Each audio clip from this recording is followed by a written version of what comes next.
გამარჯობა, მე ვარ რატო და ეს არის მინი პოდკასტების სერიის პირველი ეპიზოდი. პოდკასტ ქვია რატომ და დღეს ჩვენი სტუმარი არის საბა ბრაჭველი, რომელსაც ალბათ ყველას გსმენიათ. საბა, გამარჯობა და სანამ დავიწყოთ, დიდი მადლობა, რომ შენ ხარ ის ადამიანი, რომელიც რაღაც რომ მაინტერესებს, შევიდივარ ხოლმე შენს Facebook-ს გვერდზე და ვკითხულობ, რომ მარტივად გავიგო რაღაც, ასე რომ კაი საქმეს აკეთებ და მადლობა. მადლობა თქვენ ამ პოდკასტში მოწვევისთვის. არ ვიცოდი ამ ხელა პატივი თუ იყო ეს პირველი სერიის სტუმრობა და ხო, მადლობა კიდევ ერთხელ. კი ბატონო, გეჩქარება, ამიტომ უცებ დავიწყოთ. ესე იგი, როგორც ვიცით, ბოლო პერიოდში მივიღეთ ერთი ახალი კანონი და ერთი ცვლილებები შევიდა ადმინისტრაციულ კოდექსში. და რო გითხრა ეს ერთი კანონი, რომელიც მე მგონი საჯარო სამსახურს ეხება, რას მოიცავს და რატომ მოხდა ის, რომ ესე ძალიან უცებ მივიღეთ და რა შეიძლება იდგას ამის უკან. ეს კანონი ეხება იმ ადამიანებს, ვინც მუშაობენ სახელმწიფო სამსახურებში. მათ შორის სიპებშიც, ანუ მათ შორის მერიებშიც და სამინისტროებში და ასე შემდეგ თავისთავად.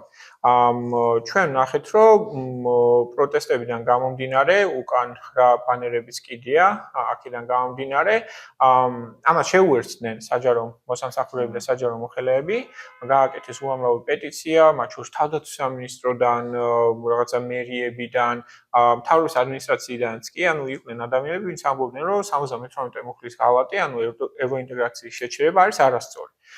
და ამას მოყვა მუქარები კობახიძისგან, დინარაძისგან და სხვებისგან, რომ ოკეი, გასაგებია თქვენ რასაც აკეთებთ, ეხლა ჩვენ გიჩვენებთ სეირს, პირდაპირ ასე არ ვთქვათ, მაგრამ მუქარი ძალიან აშკარა იყო. და აი ამ მუქარის ასრულება არის ეს ცვლილებები, რომელიც შევიდა საჯარო სამსახურის კანონში. ეს კანონი რასაც ცვლის არის, რომ თქვენს უფროს უფლება ექნება, რომ გაგიშვათ სამსახურიდან ერთთვიანი ვადის მოცემით ნებისმიერი საფუძვლით, ფაქტობრივად, რეორგანიზაცია ხდება უმარტივესი, რეორგანიზაცია ფორმალურად, რეალურად გაშვება, რასაც ქვია. თქვენს უფროს შეუძლია გითხრათ, რომ მე არ მომწონს ნატო, როგორ აკეთებ შენ საქმეს და ამის გამო შენ შემდეგი 6 თვის განმავლობაში ან 1 წლის განმავლობაში 20%-ს დაგიკავებ შენი ხელფასიდან. ეს არის ზეწოლის მექანიზმი ამ საჯარო მოხელეებზე, რომლებიც გაშვებაც, დასჯაც და ესე იგი გაშვების იზოლებაც შეიძლება თუ მარტივად. გარდა ამისა, ეს კანონი აუქმებს ყველანაირ გარანტიას მენეჯერებისთვის, ვინც მუშაობენ ამ საჯარო სამსახურში. მენეჯერების გაშვება არის ხოლმე პირველი ეტაპი, სანამ ეს ქვედა დონეზე ჩავლენ. მენეჯერებიც ასევე მუდმივად არიან დასაქმებული საჯარო სამსახურში, მაგრამ ამ ცვლილებების შედეგად მუდმივად დასაქმებული კი არ იქნებიან, თუ მინისტრი გადადგა, ან მერი გადადგა, ახალი მერი აირჩიეს, შემდეგ წელს გვაქვს არჩევნები, ხო, ეს თვითმმართველობის, ყველა მენეჯერი ავტომატურად კარგავს სამსახურს. აბსოლუტურად ყველა ეს გაკეთებული არის იმისთვის, რომ მენეჯერებს, ადამიანებს, ვინც სახელმწიფოს უნდა ემსახურებოდნენ, ხალხს უნდა ემსახურებოდნენ, შეეცვალოთ პრიორიტეტები, ისინი მუშაობდნენ არა ხალხის სასიკეთოდ, არამედ იმისთვის, რომ საკუთარ სამსახური არ დაკარგონ და ეს ნიშნავს იმას, რომ ვინც არის უკვე მერი, იგივე პოლიტიკური პარტია, ხელმძღვანელი ის დარჩეს ძალაუფლებაში, თორემ, აღარ გაუგზავნებენ კონტრაქტებს. ესე იგი, იდეა იმისა, რომ ეს ცვლილებები შესულიყო კანონში, გაჩნდა მას შემდეგ, რაც გაფიცვები და ხალხმა მოიღო ხმა საჯარო მოხელეებმა. კი, ზუსტად ასე იყო, იმიტომ რომ ეს ჩვენ საჯარო სამსახურის კანონი რაც არის, ძალიან დიდი ხანი შენდებოდა ეს ამბავი, რაღაც ის გარანტიები დაცვის, რაც ეხა წერია კანონში, ეს იყო იმხელა მასშტაბის საქმე, რომ ჩაიწერა ევროკავშირთან ასოცირების მოლაპარაკებების ფარგლებში, მე-4 მუხლი შეეხებოდა ამას და ესეთი კანონი რომ მივიგეთ, საჯარო სამსახურის სისტემა რაღაცნაირად რო ავაწყეთ და აქედან პოლიტიკა ცოტა რო გარეთ გავიტანეთ, ამის გამო ეს იყო ერთ-ერთი მიზეზი, რის გამოც ახლა უვიზოდ დავდივართ ევროპაში. ამისი გაუქმება და ესე ჩანაცვლება, ხო, ყველაფრის დანგრევა ხელახლა შეიძლება გახდეს მათ შორის იმის მიზეზი, რომ ეს უვიზოდ სიარულის უფლებაც უკან ჩამოგვართვან. ეს ძალიან თავისუფლად შეიძლება მოხდეს.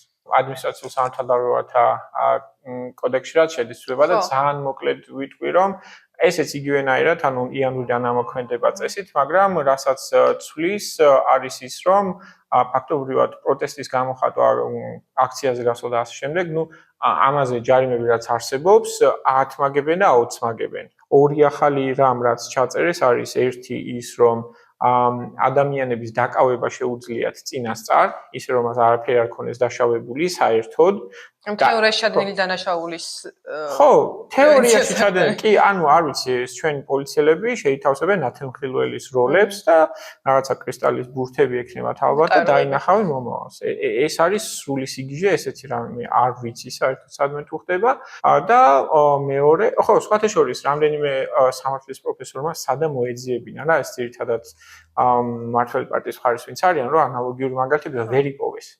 ისეთი რაღაცა რომ ამის ანალოგს სხვა ქვეყანაში უბრალოდ ვერ იპოვე, ესე, დემოკრატიულ ქვეყანას გულისხმობთ რა, ესეთი რაღაცა უბრალოდ არსებობს წინასწარ ადამიანის დაკავება და 48 საათით გამოკეტვა იზოლატორში, ხო? და მეორე რაც იცვლება არის რომ თუ არასრულწლოვანი იქნა ცნობილი სამართალდამრღვევად, ასევე ჯარიმა დაეკისრება მის მშობელს. რაც არის, კიდე ერთი წნეხის მექანიზმი, რომ მშობლებმა დააკავონ სახში ბავშვების.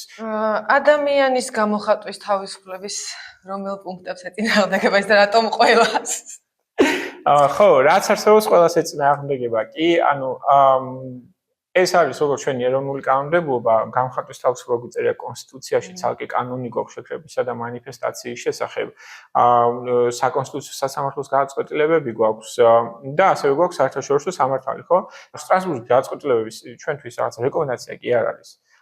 სავალდებულოა შესასრულებლად და ჩვენს ნორმატიულ აქტთა იერარქიაში უჭირავს მეორე ყველაზე მაღალი ადგილი, ანუ მარტივად რომ ვთქვათ, კონსტიტუციის მერე სტრასბურგის გადაწყვეტილებები მოდის. იმდენად მნიშვნელოვანი არის და ცხადია ეს სამართალიც ამბობს რომ არ შეიძლება ადამიანის წინასწარი დაკავება, ეს გამოხატვაზეც არ არის, ეს უკვე ადამიანის თავისუფლების უფლებაზე გადის, ეს მეხუთე მუხლია. არ შეიძლება ადამიანი ისეთი იმხელა ტიპის ჯარიმების შემოღება, რომ ფაქტობრივად სისხლის სამართლის წესით ისჯებოდეს პროტესტის მშვიდობიანი გამოხატვა და ზოგადად არ შეიძლება რომ სახელმწიფო თავის მოქალაქეებს უშლილდეს ხელს მისდამი უკმაყოფილების დაფიქსირებაში. ეს ახასიათებს არა დემოკრატიულ სახელმწიფოებს, არამედ ავტორიტარულ სახელმწიფოებს, საითაც მივყავართ ჩვენს ხელისუფლებას. სმენია მაგალითად, რომ ნიღბის ტარება აქციებზე ზოგიერთი ევროპის ქვეყანაში არის აკრძალული. მაგრამ მეორე მხრივ ასევე მსმენია, რომ ევროპის ქვეყნებში სპეცრაზმელებს და ძალოვანი სტრუქტურის წარმომადგენლებს დანომრილები, ჩაფხუტი დანომრილები აქვთ და ანუ ამოცნობა რომ მარტივი ხდება. და აქ ეს რამდენად მართალი არის, რომ ეს ეხდება იქ. სახელმწიფო, რომელიც გეუბნება, რომ შენ არ ატარო ნიღაბი, ასევე გეუბნება, რომ ოკეი, ჩემები თუ ატარებენ ნიღაბს, ხო, ან პოლიციელების სპეცრაზმელები ასე შემდეგ, მე იმათ სახელსაგვარს არ გეტყვი ესე პერსე, ან ნიღაბი იმათ უნდა ჰქონდეთ, მაგრამ სამაგიეროდ ექნებათ სანომრე ნიშანი. ხო, ეს ნომერი ექნება ჩაფხუტზეც, ტანისამოსზეც და მოკლედ თუ მოხდება კადრში პოლიციელი, რომელიც არღვევს წესრიგს, ხო, აი ჩვენთან რაც ვნახეთ ეს თავში რო უტყავდნენ, 1000 საშინელება აღარ გავიმეორებ, ამის გადამოწმება არის შესაძლებელი. ჩვენთან სახელმწიფოსთან სახელმწიფოს არა მართლ პარტიას იმის თქმა უნდა რომ თან თქვენ არ ატაროთ ნიღბები რომ ყველანი მე კარგად დაგაჯარიმოთ ციხეში გაგიშვათ და ასე შემდეგ და ჩემებს არ გაუკეთებ არავითარ ამომცნობ ნიშნებს და ისინი დაგარბევენ ისე რომ არ გეცოდინება რომ ის შეიძლება შენი მეზობელი იყოს. ეს არის აი ეს სანომრე ნიშნების არ ქონა არის ერთ-ერთი მიზეზი რის გამოც ნული პოლიციელი არის დასჯილი ბოლო რამდენიმე წელს განმავლობაში 2019 წლიდან მოყოლებული მის მიერ ჩადენილი რაღაცა სიმხეცის ან რაღაც სისასტიკის გამო. რაც ხდება ესე რომ იცოდეს მაინც ჩვენმა მაყურებელმა არის ის რომ ეს სპეციალური საგამოძიებო სამსახური ყავს ესეთი ორგანო რომელიც წესით დამოუკიდებელი უნდა იყოს და იძიებდეს პოლიციელების დანაშაულს. ეხა ფორმალურად აკეთებენ. ყოფილი პროკურორი არის მათი ხელმძღვანელი. ანუ მოკლედ რას აკეთებს? ფორმალურად ეს სამსახური გამოითხოვს ინფორმაციას, რომ აი აქ კამერაში რო ჩანს ეს პოლიციელი, რომელიც უთხრავს მშვიდობიან მოქალაქეს, ვინ არისო? ეკითხება შინაგანსაკუთრების სამინისტროს. შინაგანსაკუთრების სამინისტრო პასუხობს, რომ უი არ ვიცი, ამას ნიღაბი უკეთია, ვერ გეტყვი და უბრუნებს ამ წერილს და ესეც მაშინ რა ვქნათ? და მორჩა ანუ სულ ეს არის შინაგანსაკუთრების სამინისტრო ამბობს უარს, რომ სანომრე ნიშნები გაუკეთოს. პოლიციელებს და ამიტომ ეს პოლიციელები დაუსჯელად არღვევენ კანონს. აი ამის პრევენცია, როცა ეს რეჟიმი დასრულდება და ასე შემდეგ. რითი შეიძლება მოვახდინოთ? ანუ მაგალითად ასევე კადრებიც მინახავს, რომ ვანო მერაბიშვილი რო არის, უკან ხარება ედგა და ანუ რაღაც სისტემას ერთი სისტემიდან მეორე სისტემაში გადადის და ერთი რეჟიმიდან მეორეში გადადის ეს მოძალადე ადამიანები, რომლებსაც ინსტრუმენტებად იყენებენ, ხო? და ამის პრევენცია რითი შეიძლება რომ მოხდეს, რომ ეს აღარ მორჩეს აი ეს რაღაცა უწყვეტი ჯაჭვი. ხო. ჯაჭვი უნდა გაწყდეს, ეგ ძალიან აუცილებელია. 2011-ში და 12-ში სტუდენტი ვიყავ მაშინ პირველი და მეორე კურსელი და მაშინაც დავდიოდი აქციებზე, მაშინ ზუსტად იგივეს ვაპროტესტებდი და 2011-ში და 12-ში ვინც ისხნეს თანამდებობებზე, ეხლა არათუ იმავე თანამდებობებზე არიან, ზოგი დაწინაურდა კიდეც და გაშვებულები ვინც იყვნენ, ის ადამიანები მუშაობენ. აი მაგალითად 2007 წლის 7 ნოემბერი რომ მოხდა 8 ნოემბერს მეორე დღეს დაარბიეს ბათუმში სტუდენტები კიდევ უფრო სასტიკად ეს ბევრმა არ იცის. ეს ადამიანი ვინც ეგ გააკეთა ქართული ოცნების ხელისუფლებამ დააბრუნა სისტემაში და მთელი საქართველოს ციხეები ჩააბარა.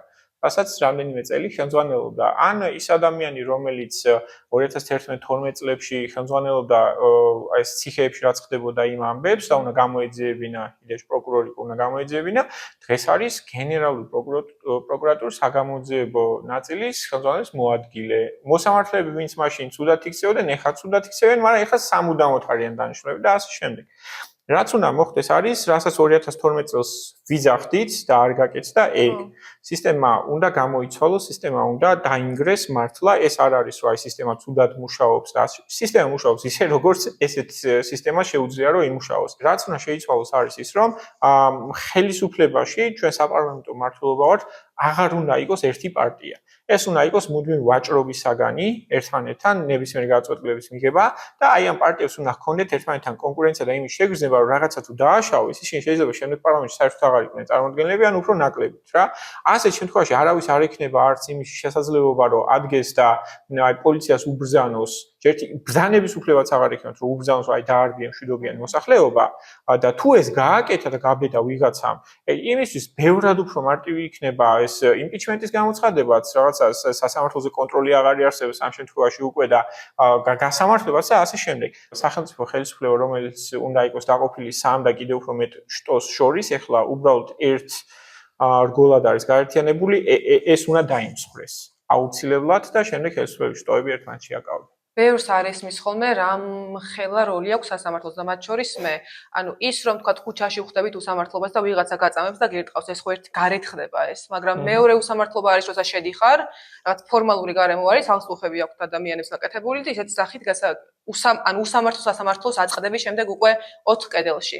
და რის იმედიც უნდა გქონდეს რეალურად, ეგეც საბოლოოდ კიდევ ერთხელ იმედს გიცრუებს. და ეხლა სასამართლოში რა ხდება, იმიტომ რომ მე პატარა ვიყავი, მაგრამ მახსოვს, რომ თავარი მოთხოვნა რაც იყო მაშინ, როცა ეს ცვლილება მოხდა 2012-ში, რომ სასამართლო იყო უსამართლო. ანუ ესე იგი, არაფერი რეფორმა არ გავატარეთ, ისეთი კარგი და რა უარესი. ხო.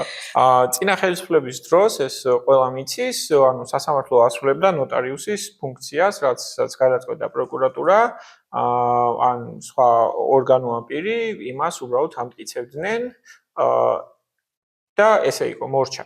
2012 წლის შემდეგ ქართულ ოცნებაში ვიღაცებს მართლა უნდათ რომ ეს შეიცვალოთ, ეს ცუდი მოსამართლეები გაეშვათ და ასე შემდეგ. მაგრამ ამ მოსამართლებმა, რომლებიც 10 წლის ვადით იყვნენ დანიშნული და ჯერ კიდევ რჩებოდნენ ძალაუფლებაში, მოკლედ ქართულმა ოცნებამ ვერ შეძლო ის რომ ეს ხალხი გაეშვა მოსამართლის თანამდებობიდან და ამ მოსამართლებამ დაიწყეს ხელისუფლებისთვის პოლიტიკურად არასასურველი გადაწყვეტილებების გამოდანა. მაგალითად, ვიღაცებს ამართლებდნენ ეს პოლიტიკურ ოპონენტებს, რომლის წინააღმდეგაც დაწყებული იყო სისხლისმგებლობრივი დევნა.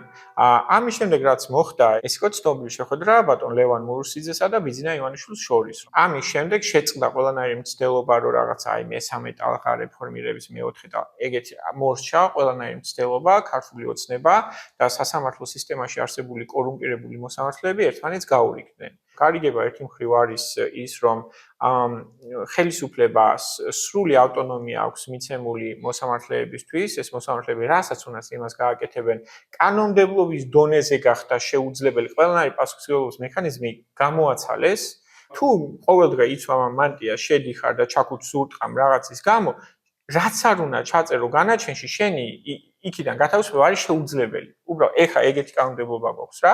ხელისუფლებამ თავისი ნებით უარი თქვა ყველანაირი ბერკეტზე, რომ სასამართლო სისტემაში ჩარეულიყო, სამაგიეროდ რაც საკეთებს სასამართლო სისტემა არის, რომ ხელისუფლებას როცა ჭირდება მისი დახმარება, ეს გამოწყობილი ან გამომართლებელი განაჩენების სახით, ისევ ის ნოტარიუსია, რომელიც იყო 2012 წლამდე არაფერი მაგ მიმართულებით არ შეცვლილა. და ეხაც რო არის, ანუ სასამართლო პროცესები ხოლმე მე ვამჩნევ ზოგიერთ ადამიანს, ვინც გამოძახებული არის, რომ აი რაღაცა იმედი აქვს. ანუ მე იქ არ ყოფილ ვარ საერთოდ. მე აქეთ მივტკეს, მე როგორ უნდა გამამტყუნოს და ასე მიდიან.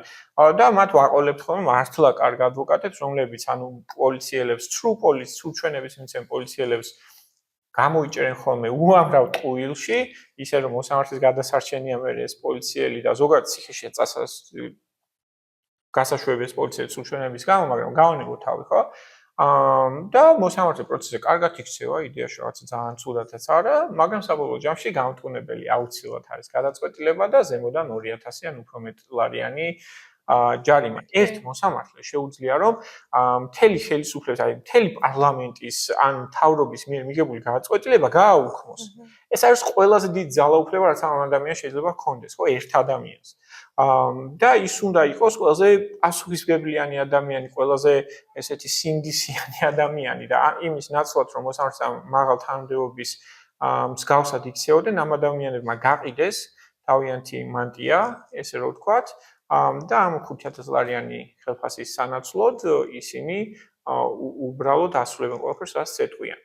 ძალიან სევდიანი პოდკასტია ჯერჯერო. ბოდიში. ანუ ესე იგი, კარგი არავინ არ დარჩა და სამართლიანი, ძალიან ისე რომ სასამართლოში? რამდენიმე არის კი. იმიტომ რომ მაგალითად მოსამართლებსაც ჰქონდათ ესე ვთქვათ პეტიცია თავიანთი, რომელსაც 17 მოსამართლე შეუერთდა ჯამში, სულ ყავს 400-ზე მეტი მოსამართლე. უბრალოდ ეს მოსამართლეები, ვინც არ ყიდიან, მარტივად რო ვთქვათ, თავის ამ მანტიის ღირსებას, თუ როგორ შეიძლება უწოდოთ, ისინი იმათ თბილისში არჩერებენ, იმათ უშვებენ მაგალითად თეთრ წყაროში ან რაღაცა სხვა რეგიონებში იმისთვის, რომ მათ არ ჰქონდეთ არავითარი ძალაუფლება. ადამიანებს როცა იჭერენ აქციაზე, ყველა მაგათი кейსი მიდის წინასწარ შერჩეულ მოსამართლეებთან, ამიტომ გადაწყვეტილება უეჭველი იქნება ერთი და იგივე, რომ შენ ხარ დამნაშავე და ეგ საქმეები მიდის კონკრეტული სპეციალიზაციის მოსამართლეებთან. ამ მოსამართლეებს ქვიათ ადმინისტრაციულ სამართალდარღვევი საქმის განხილველი მოსამართლეები. ეს მოსამართლეები არიან ყველაზე ცუდი მოსამართლეები, ვინც შეიძლება იყოს საერთოდ ჩვენს სისტემაში, არა მარტო ამ ქცევის ან რაღაცა ცუდი გაწყვეტილების, არამედ განათლების დონის და ასე შემდეგ მხრივაც და ეს მოსამართლეები აკეთებენ იმას, რაც სურთ იმ ხალხს, ვინც დანიშნა ისინი ამ თანამდებობაზე. მეტი არაფერს, მაგალითად, ზვიად ცეკვავა, მოსამართლე, რომელიც დანიშნეს ამ შემოდგომაზე, იმდენად მაგრად იმუშავა, იმდენად კარგად შეასრულა ამ კლანის მოთხოვნები, რომ თქვენ ნახევარიც არ იყო გასული და თავის გაწყვეტილების გამო დასანქცირდა. ანუ მაგრად მოასწრო, აი თქვენ ნახევარში როგორ უნდა მოასწრო, არ ვიცი, მაგრამ მან ეს შეძლოს. და რის იმედი გქონდეს ამის ფონზე, ანუ რეჟიმის შეცვლის შემდეგ სასამართლოს რა უნდა გავუკეთოთ ისეთი, რომ ღირსეული სასამართლო მივიღოთ, რომლის იმედიც გვექნება მართლა. როგორც ჩვენ შემთხვევაში არის პასუხი ამ კითხვაზე, დეცენტრალიზაცია რაღაცეების და ამ ძალაუფლების ერთი კვანძის განადგურება, რომ აი Lord of the Rings-ში რო არის, ხო? ანუ ერთს არ უნდა ეპყრას მთელი ეს ძალაუფლება, ხო? არ შეიძლება, უნდა განადგურდეს ის ბეჭედი. აქაც უნდა განადგურდეს ეს მაგალითად იუსტის უმაღლესი საბჭო და ეს ძალაუფლების ნაწილები სხვადასხვაგან უნდა იყოს გაფანტული. ბეჭდების ბრძანებელში კიდევ ერთხელ აი თავის დროზე ისილდურმა კი აიღო ეს ბეჭედი, მაგრამ უარი თქვა მის გადაგდებაზე, ესეთი რაღაცა მოხდა 2012 წელს. იმიტომ რომ თვითონ დაიტოვა ეს ბეჭედი ქართულმა ოცნებამ, თვითონ დაიტოვა მთელი ეს რეპრესიული მექანიზმი და სასამართლო ჯიბეში ჩაიდო და მივიღეთ ის რეალობა, სადაც გვაქვს. შემდეგზე უკვე უნდა დავწუნდეთ, რომ ეს ბეჭედი განადგურდება და ეს მოწყობა, როგორც ასეთი, სადაც ერთ ჯგუფში შეიძლება ქონდეს მთელი ძალაუფლება, აღარ იარსებებს. პასუხისგებაში იმიცემაც არის შესაძლებელი, ხო, თქვათ რაღაცა არასწორად გამოტანილი განაჩენის გამო, რომელიც გამიზნულად გამოიტანე, შეიძლება რომ თუ ეს არის კორუფციული გარიგების ნაწილი, ხო, ფული აიღო ამაში, ხო, და ქრთამი აიღო, ხო, მაშინ კი როგორ არის? ანუ ქრთამი თუ არა უღია და უბრალოდ დაურეკა, ამან დაუთხა რომ ეს მაგის დამტკიცება ძალიან ძნელია, თუმცა თუ დაუმტკიცებ, მაშინ კი. გაზარდეს მოკლედ ჯარიმები და ეს რო შევა ისევ ბიუჯეტში, რო შევა ჩვენი ფული. მე მაქვს კითხვა, რომ ამას რაში იყენებენ? ანუ სპეცრაზმელებს მე ჩვენ ვაჭმევთ და ასევე ის გაზის კაფსულების ჩვენია? ანუ ჩვენი ვენაყიდი არის ფაქტობრივად? ჩვენი არის ყველაფერი. რასაც იყენებს საცემრად. პოლიცია, რასაც იყენებს სასამართლო, აი ჩვენი არის ის ჩაქუჩი, რომელსაც უტყავს მოსამართლე, ჩვენი არის ის ხელკეტი, რომელსაც გვირტყამს პოლიციელი და ის გაზის კაფსულაც ჩვენია. ეგ ძალიან მნიშვნელოვანია. მართლა ანუ სამოქალაქო საზოგადოების შენება ზოგადად იწყება იმის გაანალიზებიდან, რომ აი ვიღაცა ჩინოვნიკი რო გეუბნება, რომ აი ამას დაგისუბსიდირებ, ან ამაზე ფასს დაგიწევა. ანუ თავის ჯიბიდან კი არ გაძლევს რაღაცა შენივე ფულს ხარჯავს რეალურად. როგორც კი დავიწყებთ ხო აი მაგის გაანალიზებას, რომ ჩვენ ფულს განკარგავენ ისე რომ თავშოთ ონკოპაციენტებისთვის წამლის შეძენის ნაცვლად, რაზეც ანუ ხალხი მართლა შუა წვიმაში და ზამთარში შუა ღამეში გარეთ ყინავდნენ, ხო? კარვების დადმის საშუალებაც არ მისცეს. ამის ნაცვლად ფულს ხარჯავენ ამ დასარბევი მანქანის შეძენაში. მაგას ჩვენი ფულით აკეთებენ და ხო, იდეალური კითხვა, იმიტომ რომ მანდელმა უნდა დავიწყოთ, როცა ჩვენ მოვთხოვთ პასუხისმგებლობას ბიუჯეტზე და ბიუჯეტის ხარჯვაზე, მან დაიწყება წესიერი სამოქალაქო საზოგადოების შენება. სამოქალაქო საზოგადოება რა, ანუ სახელმწიფო შენება. პარლამენტის დეპუტატი 99 დეპუტატი ხო ყავს ქართულ ოცნებას. რო კითხვა აი ბიუჯეტში რა მოცულობის თანხა გვაქვს. კაციშვილი ვერ გეტყვის. როდესაც აი ამ დეპუტატებს ეცოდინებათ, რომ ჩვენ მათ კუთხეში მივამწყდებთ თითოეული თეთრის და ლარის უმიზნო დახარჯვაზე, აი მე შეიძლება სიტუაცია ისე რომ მათ შეეშინდება ჩვენი და არაპირით. ძალიან სასიამოვნო იყო შენთან საუბარი. ძალიან კარგი და ცოტა სევდიანი პოდკასტი გამოგვივიდა, მაგრამ ხო. მე ხალხს იმედი მაქვს ჩვეულებრივად და თან იმის იმედი რომ აი როკ ბოთომზე რო დაეცემი, მე ერთადერთი გზა ზემოთ არისო და ხო, ეხლა შეიძლება გვაქვს ყველაზე ცუდი სიტუაციის განსახილველი პოდკასტი და იმედია მომავალში ვილაპარაკებთ რამდენი რაღაცა გავაკეთეთ ამის განსასწორებლად. მეც ვფიქრობ რომ გამოგვიძება დავიწყეთ განდემა. მადლობა. მადლობა შენ. Bravo, Papa President.